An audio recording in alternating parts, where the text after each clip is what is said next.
Get ready to dive deep into Buffalo's vibrant music scene because we're stepping inside the fabulous Flamingo Lounge for the 9th season of local music magic. In the Flamingo Lounge with Rockabilly Greg is more than just a podcast. It's a collection of stories that delves deep into the vibrant musical history of Buffalo and Western New York, creating a living archive where each story adds a unique thread to the overall narrative. This season, we're taking a deep dive into the heart of the music community. Join us for personal conversations with musicians and industry pros, where we celebrate the collective creativity that makes our favorite artists, venues, and events so special. But before we get started, I'd like to give a big shout out to our sponsors, CatsLikeUs.com, Diamond Hawk Golf Course and Pub, and valued supporters Buffalo Ironworks and Sportsman's Tavern for helping to keep the music alive. This week's guests, BloodThirsty Vegans, is a musical family that makes music, sweet, sweet music about peace, love, and understanding to unite the human family, foster respect for the interconnected web of life, and remind the tribes how liberating it was to dance the dances of freedom. BloodThirsty Vegan's style of music can only be categorized as fun. It is built upon a foundation of hip-hop, is geared toward getting people up and moving, and is lyrically charged with a deep consciousness, but beyond that, it kind of defies description.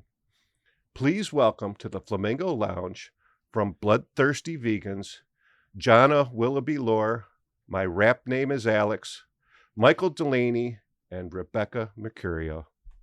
Hi. Hi. Hi. Everybody, Hey. Welcome to the Flamingo Lounge. Yeah. Thanks for having us. You're welcome. We're working now. We had a little bit of a technical difficulty when we first got started, but we're going good now here. So as I mentioned before we got on to record, I always like to ask everybody, did you have an aha moment where you said, music is what I want to do, and I'm going to go around the circle, and Janna, I'm going to start with you. So I, as a little kid, always knew that I, at some point, would like to be on the stage. But I started out doing poetry and then performance poetry, slam poetry, that kind of thing.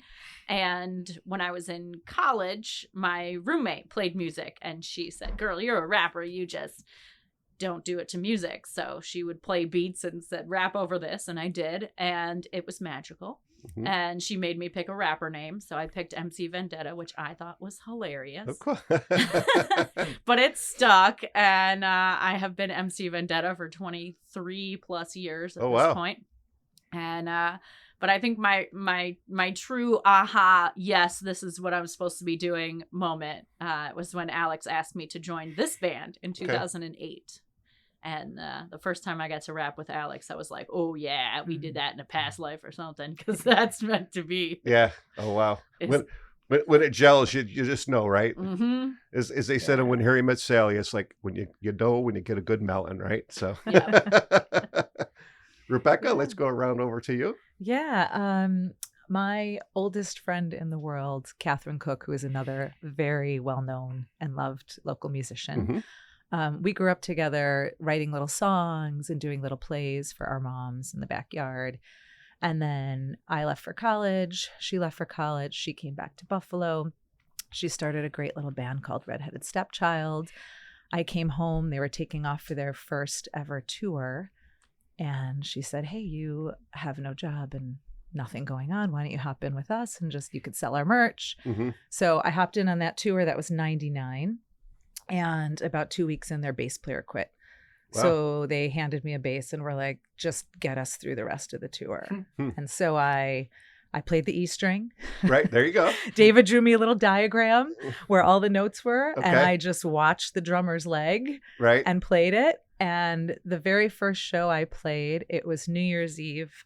I believe we were in some college town somewhere like Lake Placid area. Oh, okay. And I was super nervous. I had papers all over the stage. They were passing around moonshine, and Kat handed me this jug of moonshine and was like, "You can do this." And I was like, "Yeah, I can do this."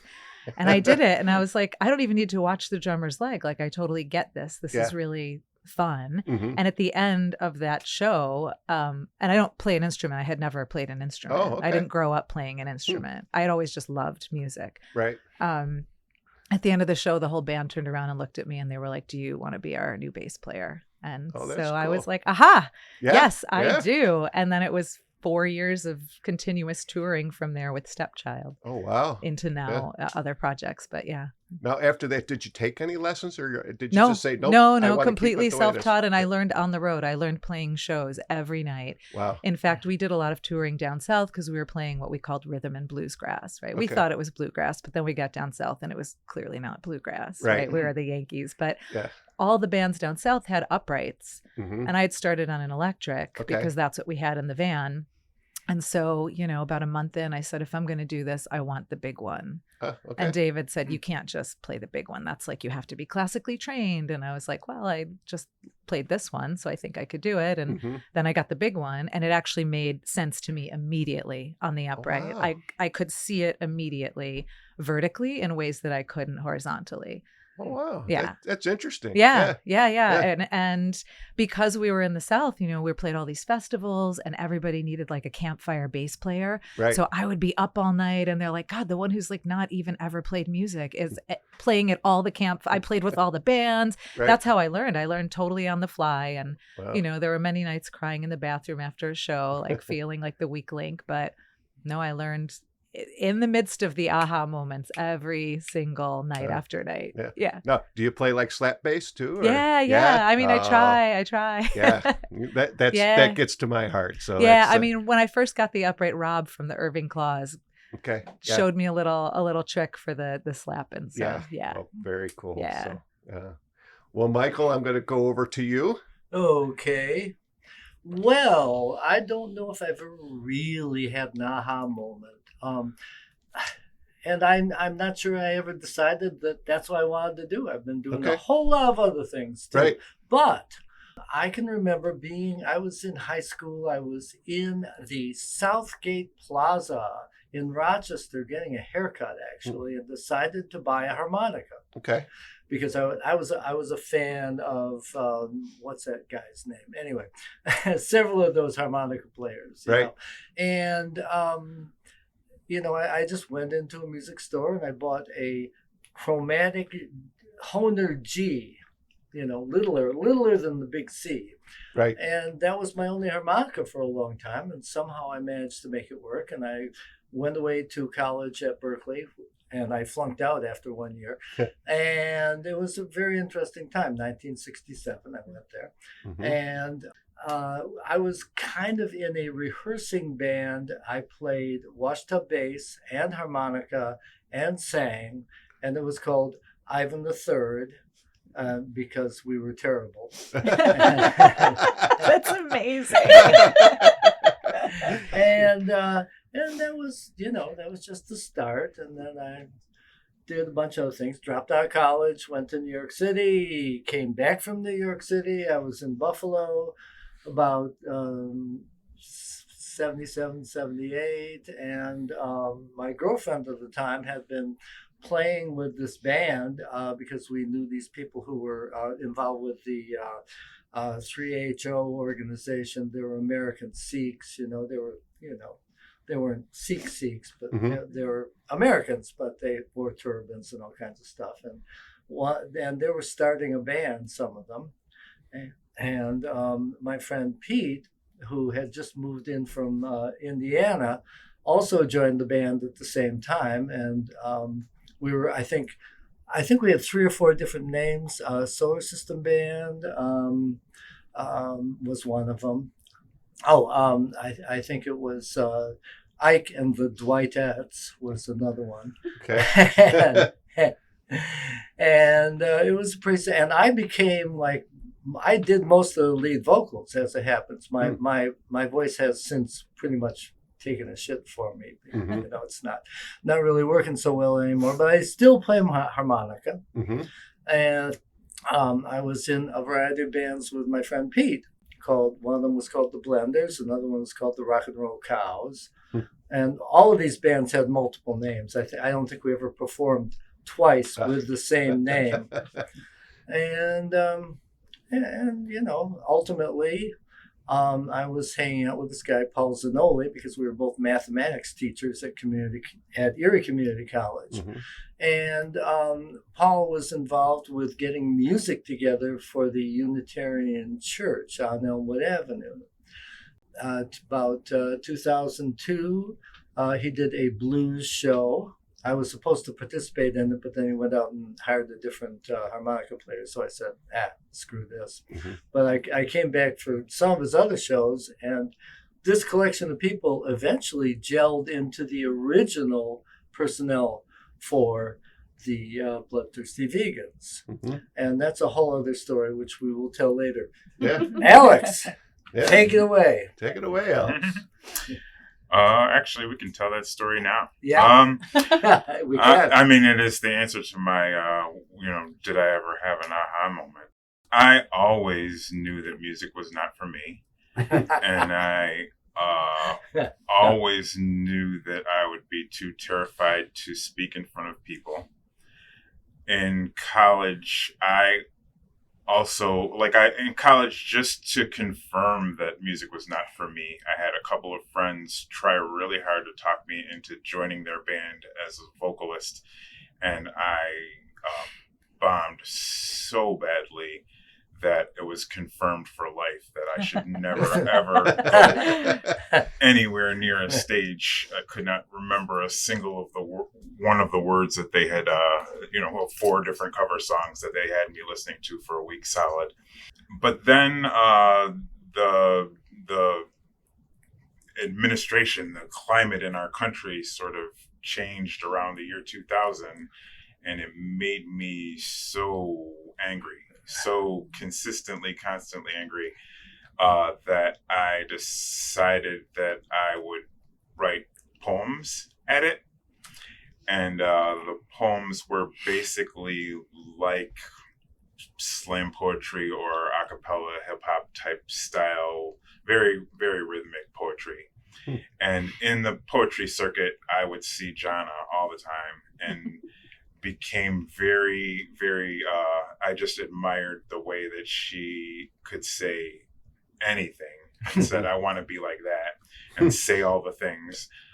So I just kept writing at it, at my anger, and wishing that I had the temerity to actually go in front of people and say any of it. I went to a local open mic near us for like 6 months solid and tried consistently to sign my name on the little paper, and just always failed and left and said maybe next time.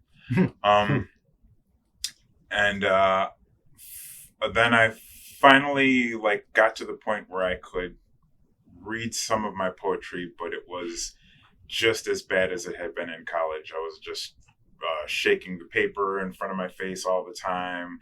People were extremely encouraging, and if they had not been, I would have gone a totally different direction. But people were very encouraging, and I think it had a lot to do with what I was saying, because what I was saying was really, really heartfelt, and a lot of people in the country felt that at that time.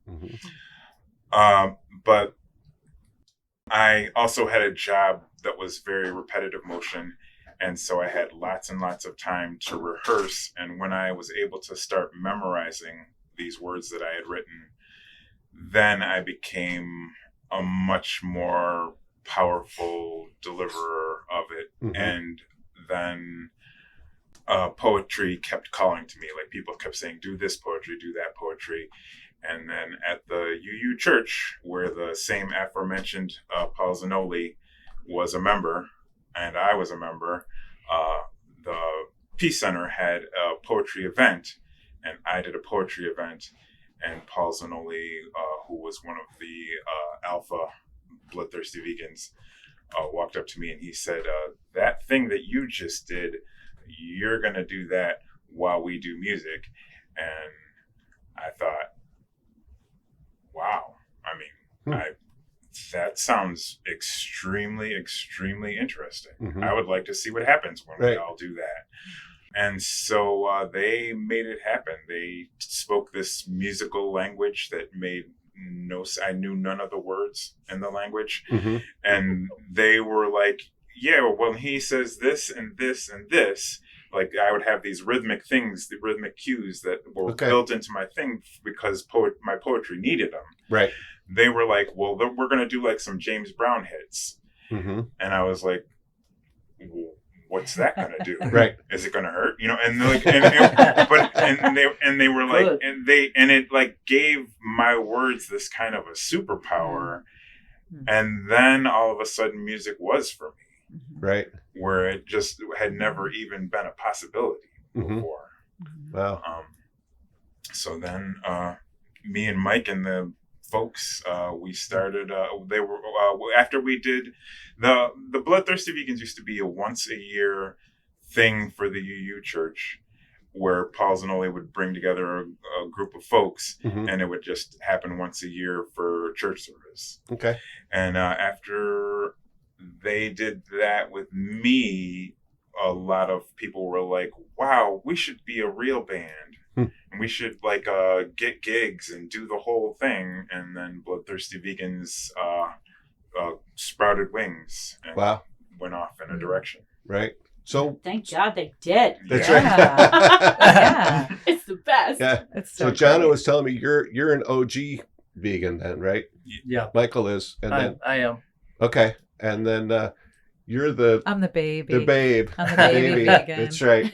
I just joined. And I find it so interesting that Alex had such stage fright because one of the things that was so striking for me the first time we like played a show, which wasn't that long ago at Nietzsche's, right? Right. Alex's stage presence like blew me away. Wow. I mean, Janna's just always like a bright, big, bright, like ball of love.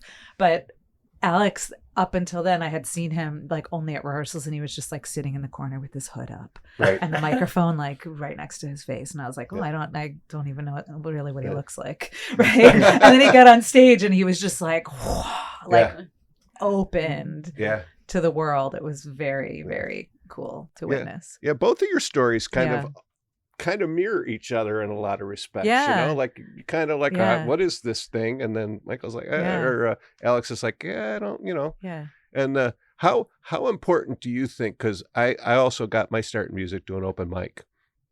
How important do you think it is that open mics like kind of exist so you can at least get up there and you know spread your wings? It's huge. It's everything. Yeah. I mean, I got my start at the open mic too. My mom took me to an open mic when I was 12 years old and made me read my poems to a whole room full of adults. Yeah. It was terrifying, but then people started clapping and I'm like, that shit feels great. Like I'm all in. I'm going to do that forever. Yeah. Like sign me up for claps. Yeah. That's infectious, isn't it? Yeah. When you hear that. Yeah. It's like, That's kind of an aha moment for me. It's like as soon as you hear that clapping, it's like, ooh, I want there more is of that. No better drug than getting that energy back from the audience when you give it everything you got and they're like 100-fold. Here you go. Yeah. It fills my cup right up. Buffalo has a lot of really legendary open mics and it has like also really pronounced open mic eras. Like if you talk to different groups of musicians, then different time periods where they entered like different, like we came up at Nietzsche's at the open mic with Michael Meldrum. I was going to say Michael Meldrum's probably got the most well known, I guess. And he was so supportive, especially of female artists, super supportive. He gave me my first electric bass. To take on the road, and he was like, don't play this bass in Buffalo, but you can play it on the road. So I suspect he bought it off someone on the street, so I suspect it was a hot bass. It's a hot bass. There you go. But it's okay, I traded it anyways for the big one. So there you go. For the upright. Four Fingers Louie got it from, right? So Michael. I've had a couple of folks on Tom Stahl was one. He said, man, Tom, you know, Jimmy Whitford and Rose Bond, the whole John Allen, that whole crew. When Alex and I, the open mic he was talking about was the one that was at the Coffee and, which is that house that burnt down. It had a coffee shop in it on Elmwood. Oh, okay. And the owner, I believe, burnt it to the ground for the insurance money. But it had this awesome open mic, and like at the time I graduated college in 2004 and it was one of the first places that I heard that had an open mic, so I just started going there, and there were so many just like cool weirdos that all ended up there, and it wasn't just poetry, it was like poetry and everything and music and cover songs and comedians and just like you know this whole That's the I magic don't know. of It an kind of open was like mic, yeah. the place where Infringement found all their first people was like Okay. at Yeah. that open mic in 2004. Oh man, that was so cool. And I didn't even know that Alex had that whole lead up to when he was like actually going to do his poems for like I didn't know any of that any of that was happening at the time, and then I remember seeing him perform and I'm like, that guy's awesome. Where did he come from? Who knew? He was in the back of the room like thinking that what I was doing was cool for like a year. Yeah. I had no idea. Yeah. It's I had are you familiar with Danielle Alexis? Yes. Mhm. Yeah, Yes. so I had her on, and she talked a lot about the whole circuit with poetry. I never knew that kind of existed, and I thought that was so interesting. And because of course it's musical. There's a cadence to how you read it, right? You kind of, you have somewhat of a rhythm, bump, ba-dump, or however your words are, and we talked a lot about that. Yeah, not even just the Bloodthirsty Vegans, but like a lot of bands exist because of the poetry thing. Yeah. And I mean, my child exists because of the poetry thing. Like the Coffee and family, when I say it was like supportive, that's just because I like lack the words to like really truly describe what was going on there. It was an amazing group of people. I mean, Jax, the weekly host, she was amazing, and she was like she something about her and the group of people that were there in the room just attracted more of the same. It was like something that was just going to keep growing exponentially. Yeah. And there was a performance poetry group called Ice Nine that grew out of the space there, and my partner and I joined that performance poetry group, and like that was the start of our family. So and it's also like our circle of friends. Like, I mean, one of the Ice Niners just came to see our last show at Milky's. So cool. Yeah. Yeah, and I know Milky's used to have did they still have their open mic there? Yeah, they do. Yeah. Milky's used to have a Tuesday night open mic where they had something called the Space Jam Orchestra that I was a part of, which was like just pretty much anybody who walked in the door could just walk up and join the Space Jam Orchestra. And so it was extremely, extremely improvisational. Right. And that ran for a number of years. And there was a very special bass player in the Space Jam Orchestra also who passed a couple of years ago, and we're about to play a show in honor of him and his family pretty soon. Oh wow, that's awesome. So we can we'll have details on that at the end of the hour here, so everyone can write that down on their calendars. But now I'm not that well versed in hip hop, rap. So how did, as a genre, now I do know I've seen people try to do like hip hop and rap at karaoke, and if they don't know the song, it ain't easy. You got to really know your stuff, and you got to be focused. And I had Chucky Campbell on, and I mean, he was like, just boom, boom, boom. I mean, the focus is almost, in my opinion, harder than singing a song and just being melodic, or even singing some harmonies. Because man, with rap, it's just the beat and the timing and the speed just seems to be just seems to be a lot harder. So anyone who says, that's just anyone can do that. No, I don't think. I think that's a big old no. I'd like to say something about that. Okay, traditional societies frequently have somebody called a griot or griot who memorizes the history of the tribe, usually in the form of rhyming, rhythmic poetry or song. Okay. And it's amazing how much easier it is to remember poetry than it is just to remember prose. And my mother, I believe, had the griot gene because she knew the words to literally thousands of popular songs from the 20s and 30s and 40s, and she'd sing them all the time. And I used to have that. I have since lost it. Okay. But I still know all the words to tons of like, old big band era songs and that kind of thing. Yeah. And I think rappers are griots in a sense. Mm-hmm. The same thing that you were saying about open mics being really important in terms of having some kind of a way of introducing yourself or some kind of access to music for people who are outside of it and want to get inside of it. I mean, hip hop came along and did that same thing. People without bands, garages, or collections of instruments just started taking records and finding the breaks, and suddenly they had a vehicle where they could get on and express themselves. And so, like, the appeal of any given rapper was just, how well are you expressing yourself, and are you saying something that really means something to you, and are you saying something that's relatable that translates to other people? Right. And so, I mean, lyrics and poetry, this sort of have that same seed inside of them. And so I think putting me and Janna together in a band was something that, like, is in some way inevitable. Like, it was just like the universe was building toward it. Yeah. Yeah.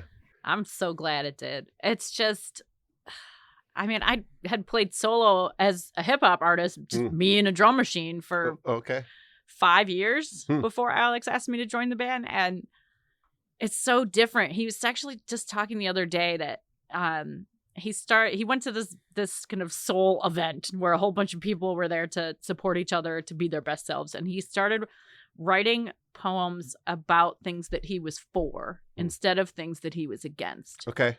And that 5 years where I was playing by myself, almost everything that I wrote was all the things that I was against. And there were a lot of people who were like, yeah, I get that. I'm mad too, because it was a tough time, But then when I heard Alex's poems, I was like, ooh, like that kind of like crushes the rage, that gives me hope to want to move forward on something. This gives me somewhere to move towards, as opposed to like, I'm stuck here and I'm mad.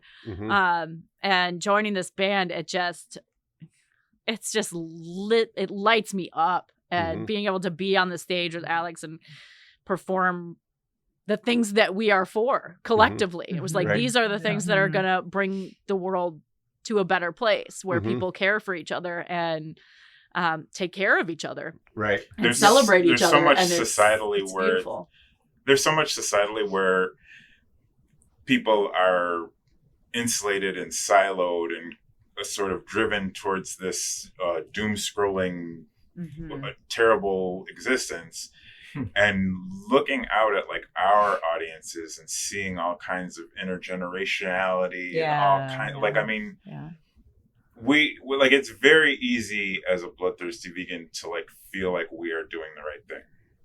Totally. I was so pleasantly surprised. Like, Janna and I met years ago at we both won a small business grant, and I remember then she was like, yeah, I'm a rapper. I'm in a band. I was like, that's awesome. And then we sort of reconnected years later, and she was like, oh yeah, don't you play bass? And I was like, yeah. She said, oh, you should play with my band. And I had no idea really what to expect. Right. So I was like, all right. Because everybody is like, oh, we need a bass player. Yeah. So I was like, all right. And it had been a lot of years because I've since raised a child. So I put it down for over a decade, Wow. And so I sort of picked it back up and was like, well, let's see what this is all about. And then I got there and I heard the music and I was like, this is fucking amazing. Right. It's fucking amazing. It's one of the most fun things I've ever done ever. And the lyrics, like the poetry and like, it's so aligned, everyone is so aligned in their values, and just the delivery of like the art and the joy that's behind it, it like lights, everyone is lit up. It lights me up, and I'm only a few months in, right? Like it's It's like one of the coolest things, Yeah. projects I've ever been involved in. It's so And amazing. I don't really remember like ever having a time. I mean, our band has had dozens of members in it. Since it started. I mean, you know, most bands, like, you know, you lose the core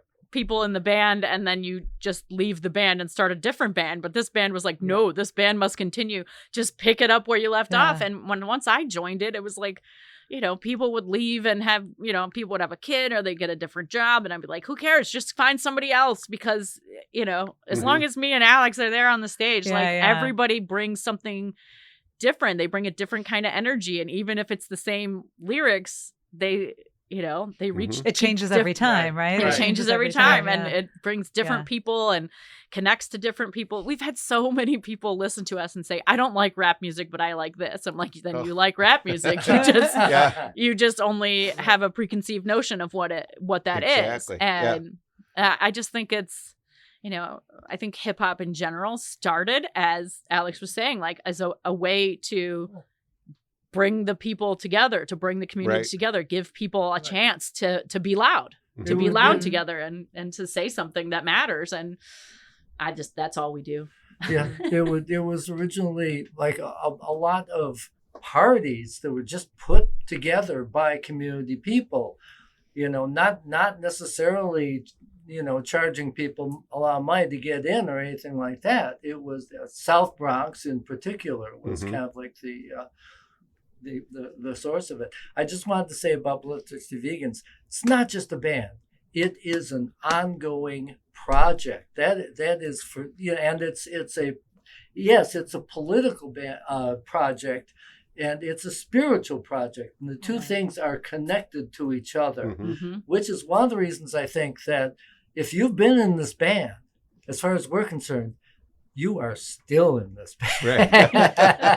That's what makes one of the toughest questions for us to answer always is like, what are your musical influences? Because like the Bloodthirsty Vegans has been built by the city of Buffalo over a very long course of time and through a number of personalities that have cycled in and out, but their influences are still here. Like everybody who's come in and out has like brought things that are still here. They change with, you know, the personnel, but yeah, we just have everything. Like it's very trendy to be genre defying now. That's what everybody wants to be, genre defying. But we did it before. It was beautiful cool. chaos. Beautiful chaos. Yeah. But we have no ability to do anything else. Like we are genre defying because we can't do anything. Like by default. Yeah, it's like, oh, hey, we have a ska song that we put hip hop lyrics to. And then we have like a super slow, moody, grooved out, bluesy song that we just put hip hop lyrics on top of. And then we have, you know, like just a regular blues song. And then we got a rock song. And then we got a punk song. And then we have a hardcore song. And I was like, well, just put the same lyrics on top of all of it. Right. As long as it's got a beat, you can rap on it. Yeah. And one of our key metrics of success was when the band members stopped asking us, can you rap over this? I love it. People are like, what does your music sound like? I'm like, yep. All of it. Mash up. Yeah. Big old mash up. All of it. Yeah. And our first album in particular, you listen to the whole thing and it's kind of interesting to be like, that was the same band? Like all those songs were the same people? I'm like, yeah.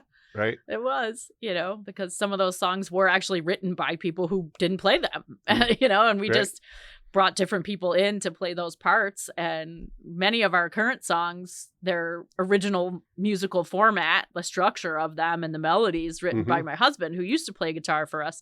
But we have 3 kids and it's too hard for us to be in the same band. And so he took the musical hit to stay with the kids. And he's like, you stay in this band because that's what you're supposed to be doing. And I'll go play in another band. And he you know, is just kind of given us his blessing to keep playing as much or as little of the things that he wrote for this band and to continue the effect that he brought us to this point where now we collectively have an idea of how to make structure for songs, which we did not know how to do before, and things like that. Yeah. So, well, let's take this opportunity to listen to one of your songs. So you were gracious enough to send some stuff that you recorded. Give me a little background. So was this like at a, I know it was outdoors and under a tent. Was it a porch fest or? It was at an event that we have done every summer since 2008 that we call the Lawn Disco, which actually the first Lawn Disco was the first show that I performed with the Bloodthirsty Vegans in 2008, where we were supposed to play at the Unitarian Church and no one reserved the church. So Alex ran down the street and asked the Nickel City Housing Co-op if we could play a show on their porch. And they said, sure, when? He said, now. And we carried our instruments down the street and set up on the porch. And we just played on the porch randomly, unannounced. And people showed up and danced in the grass. And it was great. So we we're going to do this every summer. So we have done it every single summer since 2008. And this is the first year that it wasn't on the porch, but it was on Allen Street. And it was part of the Buffalo Infringement Festival, where we always do the Lawn Disco as part of the Infringement Festival. Oh, nice. So and the song that we're going to play, what's the name of the song? And give me a little background on the song itself. This song is called Bohemian Audacity, and originally written by Alex. And it has had many iterations, many different titles, many different versions of it. But when Rebecca and our new guitar player, Steve Gabris, joined this band, the first time that they played this song, it was like, oh, that song's sexy now. That song slaps. Like, we're going to play this. And we ended up kind of rewriting like a new horn section for it. And so on trumpet, I also play trumpet in the band. So it has a trumpet line, and our sax player plays along with that line, and Mike plays harmonica along with it. So it now kind of has like a lot of kind of moody swells to it. And it's they made it magic right away. Do you think the upright brings a different flavor to it? Oh, yeah, absolutely. It's a totally different instrument. Yeah. You know, people are always like, oh, can you take the electric and play it? And I'm like, no, it's a totally different instrument. So let's take a minute here. And again, the name of the song? Bohemian Audacity. From the Bloodthirsty Vegans.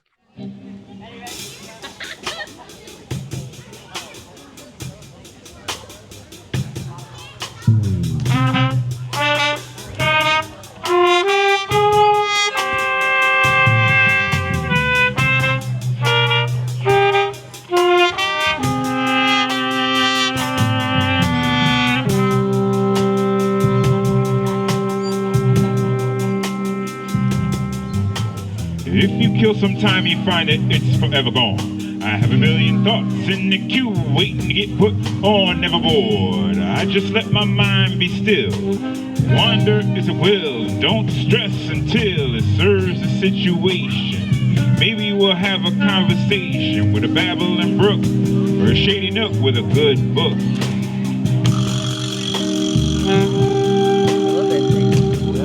I need ferns and flowers more than cell phone towers. I'm out of range for hours, that just enhances my powers. No shoes, no service, no way, come on. I have all kinds of service all day. And anyway, I see some raspberries for free in aisle 3 right next to the mulberry tree.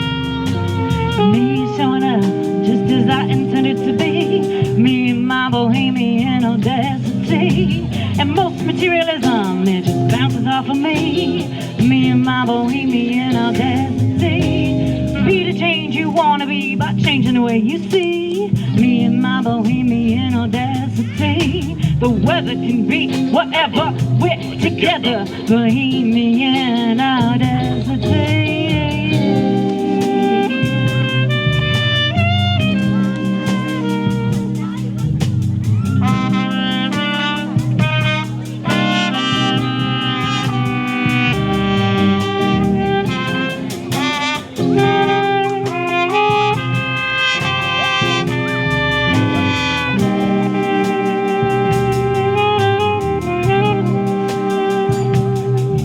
No parking downtown. Why would I go there where there are too many people and I ain't up there? Though me, I can park my bike anywhere I like. I have a bike trailer and a portable mic. So tell Questlove and he can tell Jimmy Fallon that my bike, it gets 50 million miles to the gallon. Roots can pass it round, round, robin till my mic gets 50 giggle smiles from a goblin. Mobbing with honeybees, smelling like wet wood and pine trees. You can point and stare while I baby wear, but I ain't gonna care. Yeah, my man bun works for me. Don't you have your own hair for my next amazing trick? Eye contact while I chat. You say you tried to text me. Well, I don't know why you did that. It bounced back.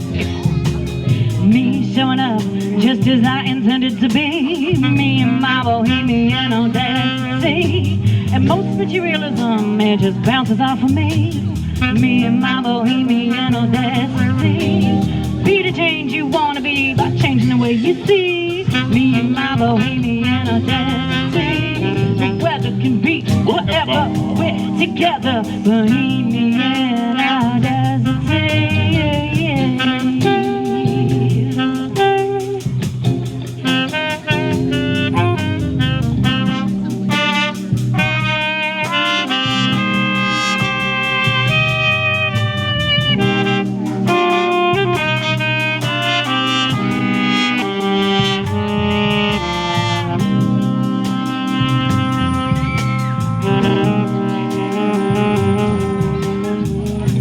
Feeling this is about to be nice.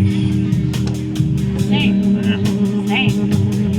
We got a full tribe and good songs to sing. We connect and respect. We're not missing a thing. We're unpredictable, even though our pace is slow. We got it done on the go, and you wouldn't even know. And then we congregate with close friends by firelight. And every time you laugh with love, you did it we congregate with close friends by firelight. And every time you laugh with love, you did it right. That's right, you did it right. Right, you did it right.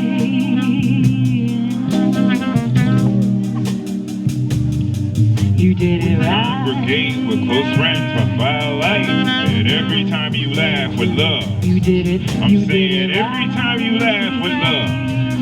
You did it right. Every time you laugh with love, you did it right. That's right, you did it right. You did it right. You did it right. You did it right.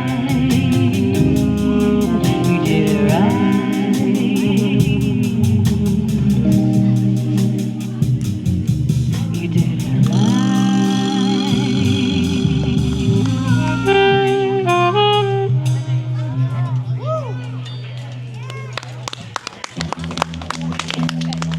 Such a vibe. Oh, it sounds so Such good. a vibe. I love that you can hear the kids in the background. Yeah. Like, Wow. that's the vibe. Such That a was a vibe. vibe. Well, I could hear that bass. Baby. Yeah, I never yeah. can usually hear Really? myself, so that was Yeah. really cool. Yeah. I just Nice. usually blindly Yeah. play. And as you said, Janna, when picking the song, you're like, yeah, those really recorded well. So I mean, outside under a tent, that Yeah. recording really Yeah. Yeah, was one, nice. one clip on mic about 12 feet away from It's the amazing, yeah. speaker sounded Wow. amazing. That's yeah. That's Thank a goodness Steve. we have Steve. That was Steve is a photographer, and so he does a lot of obviously He's a gadgets guy. He's a gadgets gadgets guy. guy. He does a Yeah. lot of like photography and video, and he always loves to kind of get new little gadgets and test yeah. them out. So now that he's in the band, we get great recordings and photos of every gig that we Yeah. played. So you that's- can't have enough toys. And I mean, he's come never on. Yeah. he's never been in a band before. No. And he just played as kind of like a hobby thing. And I added him as a friend on Facebook because I knew him otherwise. And I just happened to be like in my suggested friends. And I added him.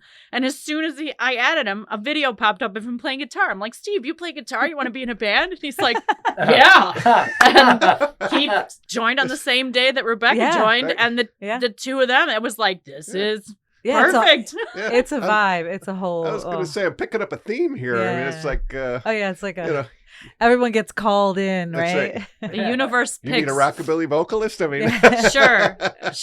I mean, that's the beauty of the Bloodthirsty Vegans. It's Yeah. like Yeah. We actually just recently added Nancy Sturman Fernandez on vocals and melodica, because why not? Throw it in And the mix. Yeah. Rainbow melodica. she's one of those people that I had seen in the music scene, and like her voice is one of those, like I think about her voice and I get goosebumps. I'm like, she channels the vibe from some higher power and like unleashes it on the world. And I've been asking her for about a decade. Right. Since, we all kind of had kids at the same time. I'm like, Nancy, where are you singing? Where are you singing? You don't have to sing with me, but you got to sing somewhere. And I eventually convinced her to come and just come over to my house and rehearse with us. Just come play for fun. And she totally fell in love with it. So she is she's technically our babyest baby vegan, our newest vegan. Okay. But she and Rebecca and Steve all pretty much joined right around the same time. And now it's clutch. Gelled right into it. But she'll be back. She's been out of town all summer, but she'll be back for our next couple shows. So cool. I think it's an absolute sonic imperative now that track has a child playing track on it. Like, I mean, I can't unhear it now. Like it absolutely belongs there. Yeah, if we ever do that, if we ever record in the studio ever, which we've tried to do multiple times in the last 12 years, kids playing. We need to like record kids playing outside and put that in the background, because that is the vibe. Well, what we just listened to was a better recording than I think any of the professional recordings we've had done. Thanks, Steve. And it's much, it's amazing. Yes. Well, you kind of bring up a good point, Michael, because I've had people down here, they plug in a guitar, they sing, it's raw, it's not polished. I just think that does have a better vibe. For me, it has a vibe, it has... Right. There's a rawness to it, because sometimes I think you can get a little bit carried away in the studio to I can with the toys, right? I can do this, I can overdub this, right? And I guess you're serving the song, but whatever works for you guys. But I thought that recording was great. It's just, and like you said with the kids, because it's spontaneous, you couldn't have that in the studio. It would not sound, I don't think, the same, because it wouldn't be. They'd probably be nervous and there's people watching and there's, but. And I think because, as Alex likes to say, we're a dance powered band. So when the audience is into it, we shine when we're in front of people, because that's why we do it. Yeah. We bring this music out to the world because we need it and they need it, even if they don't know they need it. And when it actually works like that we're out playing and the people are there, and it's that energy. And like, you can listen to a live recording of a Zeppelin concert from the early 70s and you still get goosebumps, because you know that band was feeding off of all those people in the audience, and everybody was physically putting that energy together. Sure. And it sticks on that recording. And when we record in the studio, we don't have as much of that. Like, we're not actually playing together in the same space. Like, even if we're in the same studio, the drummer's over there, we're in the isolation booth, Alex and I can't see each other. It's really been difficult to kind of capture the energy that to make it sound like it sounds when we're really playing together, when we're not really playing together. With the one caveat being that, like, our first album that we went to make, we were new to this and we were very excited about it, and we had a recording engineer who was really skilled at bringing it out of us. And so our first album had an energy, Let the Feast Begin had an energy, mostly because mostly because we were new to this and super excited. And very well rehearsed at the time. We were very well rehearsed. But it's also, the studio that we recorded in was like a little basement studio. So like, we kind of were all in the same room, even though he did have one isolation booth.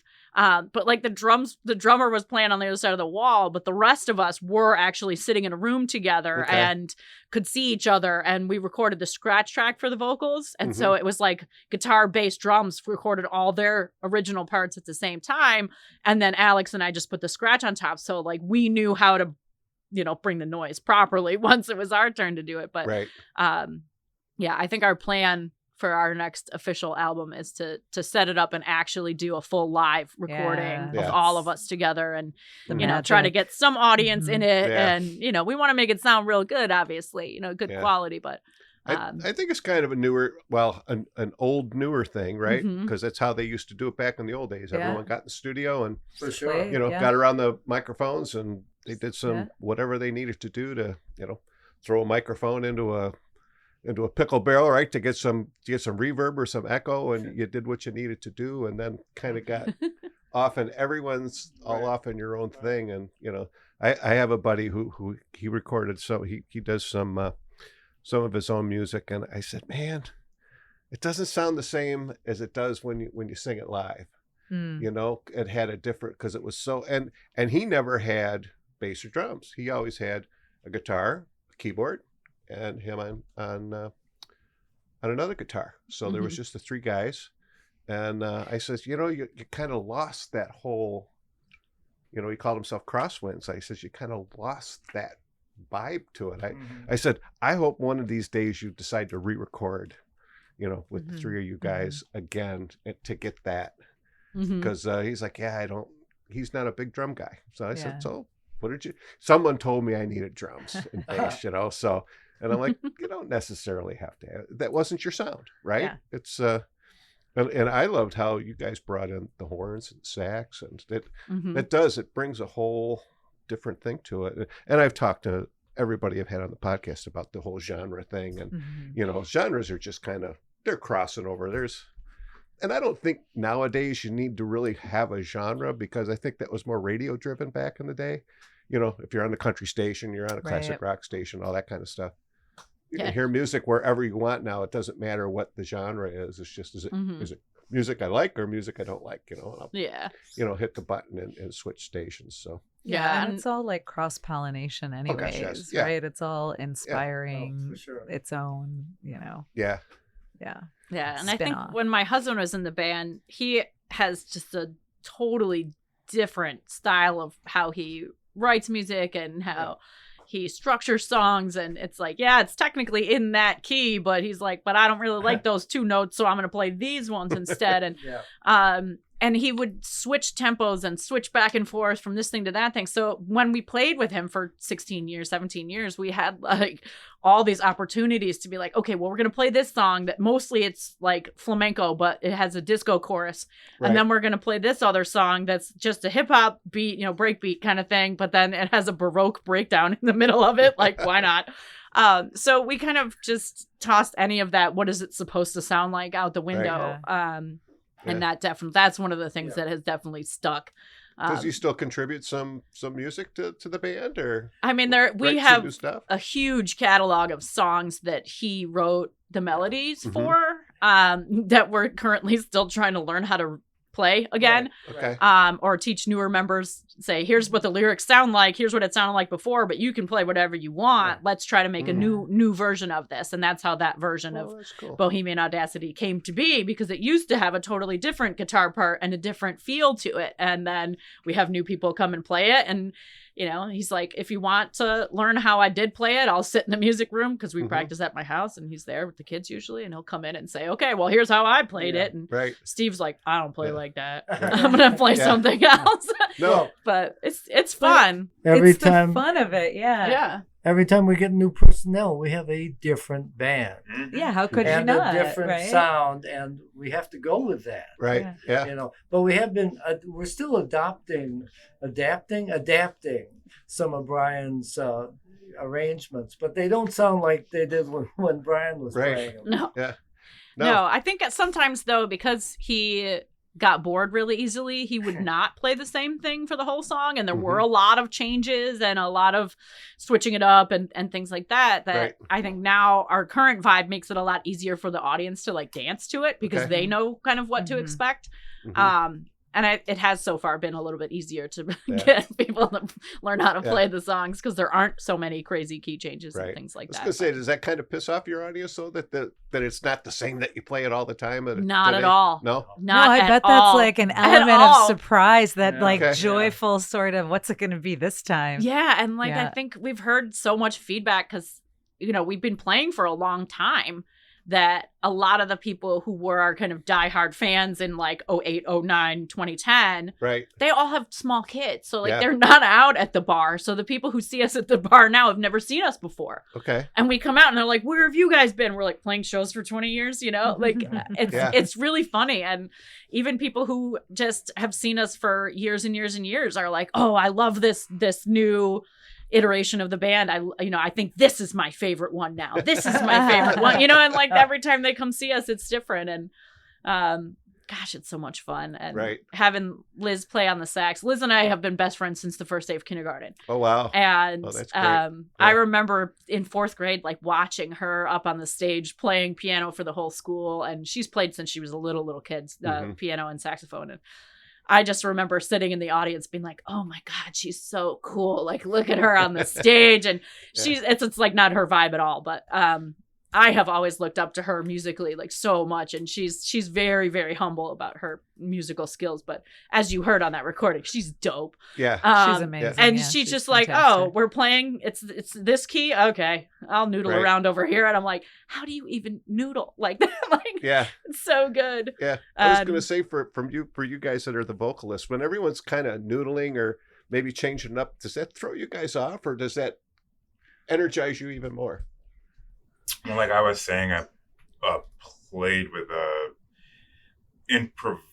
improvisational group of. I played with multiple improvisational groups of people, and to me, that's sort of like your golf handicap or something like. I mean, it's just it's fun to see if I can think fast enough to be another instrument. Mm-hmm. Yeah, interesting. So, it's just, I don't know. I was completely convinced that music was not for me and that I didn't have certain talents that were requisite talents that one would need. But I have, since a very early age, felt a rhythm inside of myself. Mm-hmm. And when disco was a thing, when breakdancing was a thing, all of these different things, rhythm was not my issue. Mm-hmm. And so I find that today, sort of the Bloodthirsty Vegans is a collection of musical superheroes.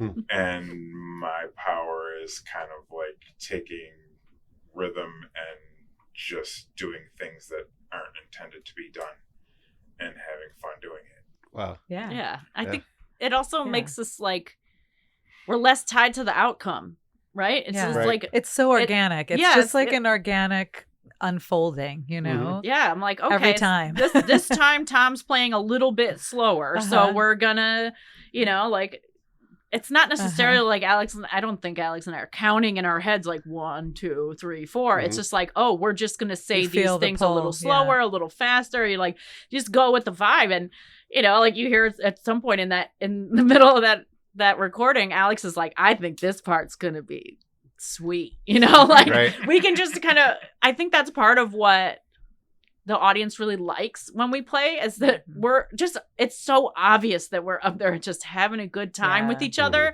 Mm-hmm. And that, if somebody plays the wrong note, who cares? Yeah. Nobody cares. You're just. It's so refreshing, when I came in the first night, I was like, okay. And they're like, okay, this one's a disco song. And I was like, never played disco before. That'll be interesting. But I've been in a lot of bands and many of them are like, this is how we do this. Right. Right. And so it's very technical and I'm not particularly technical. Mm-hmm. I'm self-taught and play by ear. Right. So it's all by feel. Everything is by feel. So to come into a band that's like, whatever you're feeling, just that's the thing you can do. Mm-hmm. And I'm like, oh, that's cool. Thank you. I'm home, right? Yeah. It's awesome. And it's just fun. There's no pressure, right? And I feel like also we're parents. It's just a different vibe on the other side of that, you know, like Mhm. when you're young, and especially like in a touring band, like things get very serious because it was like our meal like rides on this gig, and our do we make enough gas money to get to the next gig, like it's all riding on it. Mhm. This is just like joy is what's riding on it, you Wow. know, like Yeah. And yeah. Yeah. we don't have like a leader of the band, No, and it's everything just- is super democratic. And Mhm. you know, I'm like, oh, you have an idea, you've got lyrics, bring those lyrics. It Yeah. doesn't, you know, it's not like the lyrics always had to be me and Alex and or anything like that. It's, you know, kind of, you bring what you feel is going to make this the best song, and we'll incorporate it in somehow. Like, you know, there's one song we've been working on kind of adding like a dance hall breakdown in it, because Yeah. Rebecca was like, I think this song needs this here. I'm like, cool, let's throw that in there and figure out how to do that. And you know, I just love that there's so many different musical influences that Mhm. just show up all the time. Somebody will hear Yeah. a song on the radio and be like, you know, I really like that kind of vibe. Let's see if we can do something that's kind of like that. And just, you know, Yeah. have a good fucking time together. And I'm a That's hip hop kid at heart. Like yeah. I grew up hip hop R&B is like Mhm. my dream of dreams. So it's very cool to be. Oh, that's cool. I in know. this. Me, Yeah. me Yeah. too. Me too. My Yeah. older brother was big on hip hop, and I I remember the first boombox that I had. I had this silver boombox that my other older brother had given me, and I had a tape of Vanilla Ice. And I was like, this guy's white and he raps. Maybe I could rap someday. And I was like 8. And I drew all over my boombox and like drew it all up to be like Vanilla Ice, like all over the front of it. That's awesome. Well, guys, I can't. It's top of the hour. Yeah, we're gone. thank We're gone past you. the top of the hour, so it's been a lot of fun. So fun. Before we leave, though, Mhm. I know there's more folks in the band, so let me know who are the other members of the band that are not here with us today. So we have Tom Sullivan on the This- drums, Gentle Tom on the drums. Amazing. Just the best Oh. human being. He's so tasty, man. His playing is so tasty. I love being in a rhythm section with Yeah. him. He's awesome. Yeah. We have Liz Bailey on the saxophone, and Nancy Sturman Fernandez on alternative extra vocals and probably some lead vocals coming up, and melodica, Mhm. and Steve Gabris on guitar. Nice. Mhm. That's Yeah. everybody, right? I Current, think- current I- members? I think so. That's Right? 8. We have 8 now. We have 8 now. Okay. Funny. Let's get some more. That's We right. did. and what do you got coming up? Our next gig will be Thursday, the 27th of August. We are doing an event that we've been resurrecting called Dance Alive. It's an all ages, family friendly potluck dinner and dance party in the parking lot at Rebecca's business, the Carey House on Franklin. 460 Franklin between Virginia and Allen Oh, nice. in the parking lot. You'll the hear parking it. lot. You'll hear it. Yeah. Just come From- on from down 6 and to 8. dance and Bring Yeah. your kids, bring some food, bring your grandpa, bring a chair if you want, come and dance. And then we are playing at Milky's on Sunday the 30th as a fundraiser for Roswell in honor of Jam and Jesse Black Mirror. Oh, nice. yeah. So an early Sunday show. I think the whole thing is over by like 8. So Oh, okay. Yeah. What are we, 6 we go on? something Or like that. 6, I Yeah, think? 6 Yeah. or 7. No more of those midnight gigs, right? Oh man, I mean, it's so we nice. definitely still have them, but these two are like, you know, if you like to be rocking your jammies by 9:30, these are both shows for you. Well, There and you it's totally just family appropriate. You know, Right. it's like a great kid crowd. It's a Mhm. great all ages, multi-generational. Yeah, and it's like crowd, yeah. we not only does it like bring us back to we used to play the Dance Alive show monthly at the UU church when I first joined the Mhm. band. It was like the thing that they did. And I just loved that the parents had somewhere to go where they could listen to music that they liked, that the kids also liked, that wasn't like the Right. kids listening to Barney, you know what I mean? And Right. the parents get Right. that community and the kids get that community because the kids who went to that Dance Alive then, you know, they all grow up together. And Mhm. so now all of our kids are at these events and they're growing up together and they have Right. that community of, you know, fun, funky musician kids. And Right. it's really, it's special. We're Mhm.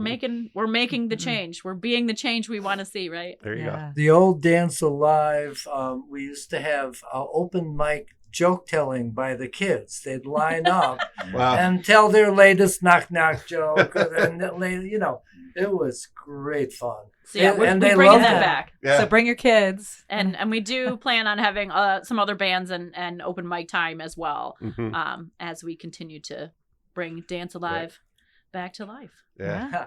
Well, this has been fantastic because it's been so much fun and Yeah, getting to thanks know for y'all. having Yeah, this us. was Yeah, great. thanks and, so much. Yeah, and and props to you, Alex. I mean, quite honestly, when you got here, you were sitting on the futon. Man, you got up there, tell your story. I love it. Kind of like getting on stage and just Thank let you us very know much. who you are. Yeah, it's Yeah. Come see him on the stage. see You'll him be on like, stage. how It's is like that a- the same guy? yeah. It's like a bonfire. There you go. It's- I love it. So. Yeah.